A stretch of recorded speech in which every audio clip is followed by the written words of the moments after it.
Dr. Seuss's Sleep Book.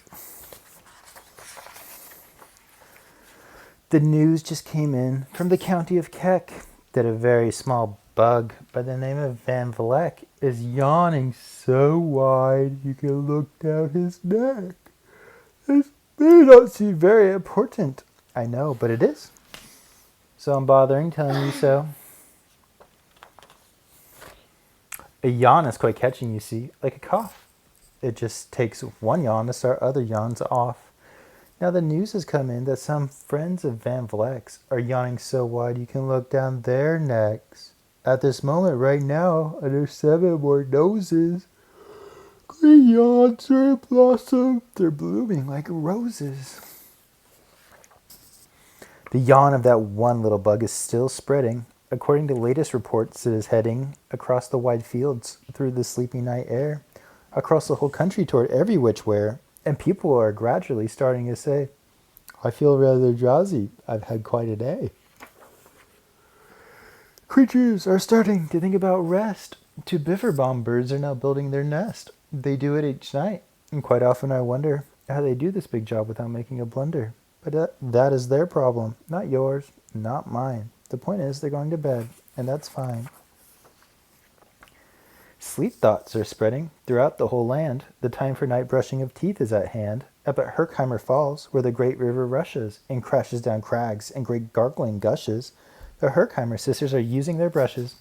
Those falls are just grand for toothbrushing beneath if you happen to be up that way with your teeth. The news just came in from the Castle of Krupp that the lights are all out and the drawbridge is up. And the old drawbridge drawer just said with a yawn, my drawbridge is drawn, and it's going to stay drawn. The milkman delivers the milk about dawn. I'm going to bed now, so nobody better come round with a special delivery letter. The number of sleepers is steadily growing. Bed is where more and more people are going. In Culpeper Springs and the Stiltwalkers' Hall. The Stiltwalker stilts are all stacked on the wall. The Stiltwalker walkers have called it a day. They're all tuckered out and they're snoozing away. This is very big news. It's important to know. And that's why I'm bothering telling you so. Way out in the west, in the town of Merced, the Hinklehorn Honking Club just went to bed. Every horn has been quietly hung on a hook for the night in its own private Hinklehorn nook. All this long, happy day they've been honking about, and the Hinklehorn honkers have honked themselves out. But they'll wake up quite fresh in the morning, and then they'll start right in Hinklehorn honking again. Everywhere, creatures are falling asleep. The collapsible Frink just collapsed in a heap, and by adding the Frink to the others before, I am able to give you the Who's Asleep score. Right now, 40,404. Creatures are happily, deeply in slumber. I think you'll agree. That's a whopping fine number. Counting up sleepers. Just how do we do it? Really quite simple. There's nothing much to it. We find out how many we learn the amount by audio-teleo-teleo count. On a mountain halfway between Reno and Rome, we have a machine in a plexiglass dome, which listens and looks into everyone's home. And whenever it sees a new sleeper go flop, it jiggles and lets it a pickleball drop. One chap counts these balls as they plop in a cup, and that's how we know who is down and who's up. Do you talk in your sleep? It's a wonderful sport, and I have some news of the sport to report. The world champion sleep talkers, Joe and Mo Redzoff, have just gone to sleep and they're talking their heads off. 55 years now, each chattering brother has babbled and gabbled all night to the other. They've talked about laws, and they talked about gauze. They've talked about paws, and they've talked about flaws. They've talked quite a lot about old Santa Claus. And the reason I'm telling you this is because you should take up this sport. It's just fine for the jaws. Do you walk in your sleep? I just had a report of some interesting news of this popular sport. Near Finnegan Fen, there's a sleepwalking group, which not only walks, but it walks a la hoop. Every night they go miles. Why they walk to such length? They have to keep eating to keep up their strength. So every so often one puts down his soup, stops hooping, and does some quick snooping for soup. That's why they are known as a Hoop Soup Snoop group.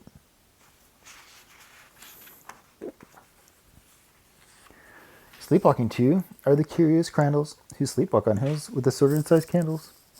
The crandalls walk nightly in slumbering peace, in spite of slight burns from the hot dripping grease. The crandalls wear candles because they walk far, and if they wake up, want to see where they are.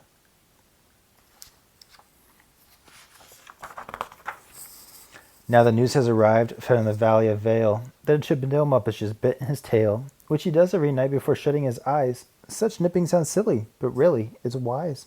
He has no alarm clock, so this is the way. He makes sure that he'll wake at the right time of day. His tail is so long he won't feel any pain till the nip makes a trip and gets up to his brain. In exactly 8 hours, the Chippendale Muppet will at last feel the bite and yell, "Ouch!" and wake up. A Mr. and Mrs. J. Carmichael Crocs have just gone to bed near their town of Fort Knox, and they, by the way, have the finest of clocks. I'm not at all sure that I quite understand just how that thing works with that one extra hand, but I do know this clock does one very slick trick. It doesn't tick-tock, how it goes is tock-tick. So it ticks in its talker and talks in its ticker. It saves lots of time. The sleepers sleep quicker. What a fine night for sleeping, from all that I hear. It's the best night for sleeping in many a year. They're even asleep in the Zwieback Motel, and people don't usually sleep there too well. The beds are like rocks, and as everyone knows, the sheets are too short. They won't cover your toes. So, if people are actually sleeping in there, it's a great night for sleeping. It must be the air. It's a great night for snores. I just had a report of some boys who are tops in this musical sport. What was that? Snore? Someone snoring? The snortiest snorers in all our fair land are Snorter McPhail and his snort band. This snore can snore Dixie in old Swatty River so loud it would make 40 elephants shiver. The loudest of all the boys is McPhail. He snores with his head in a 3-gallon pail. So they snore in a cave 20 miles out of town. If they snort closer in, they would snore the town down. Do you know who's asleep out in Funa Laguna? To very nice Funa Laguna Baboona. We've added them into our Who's Asleep count, which has grown to a really amazing amount. Exactly 8,808 creatures are sleeping now. Isn't that great? A jet is in bed, and the bed of a jet is the softest of beds in the world, it is said. He makes it from pom-poms he grows in his head, and is sleeping right now on the softest of fluff, completely exhausted from growing the stuff. Whoa, that's dangerous for the jet to put his bed on the cliff. The news has come in from the district of Doft that too oft are asleep and they're sleeping aloft. And how are they able to sleep off the ground? I'll tell you, I weighed one last week and I found that our off is so light he weighs minus 1 pound.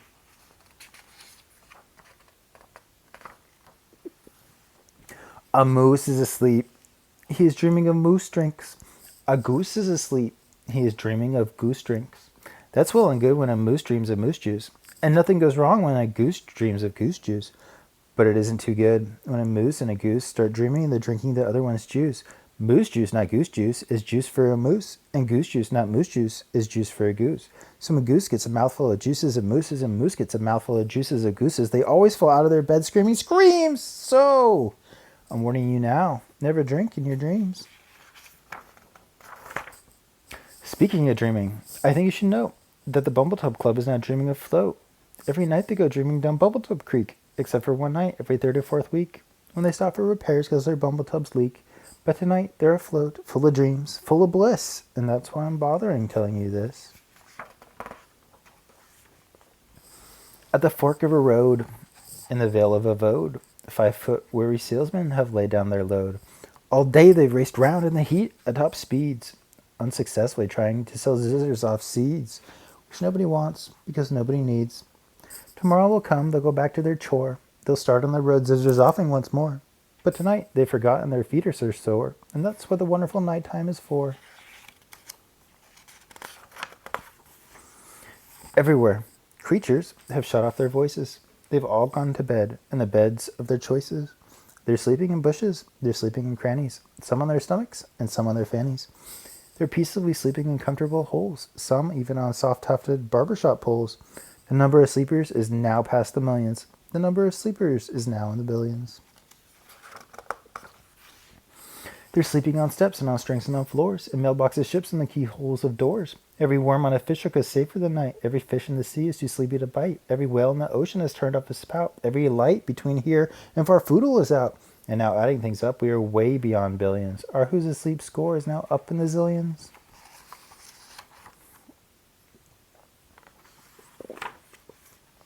$99 zillion, 9 trillion, 2. Creatures are sleeping, so how about you? when you put out your light, then the number will be 99 zillion, 9 trillion, and 3. Good night.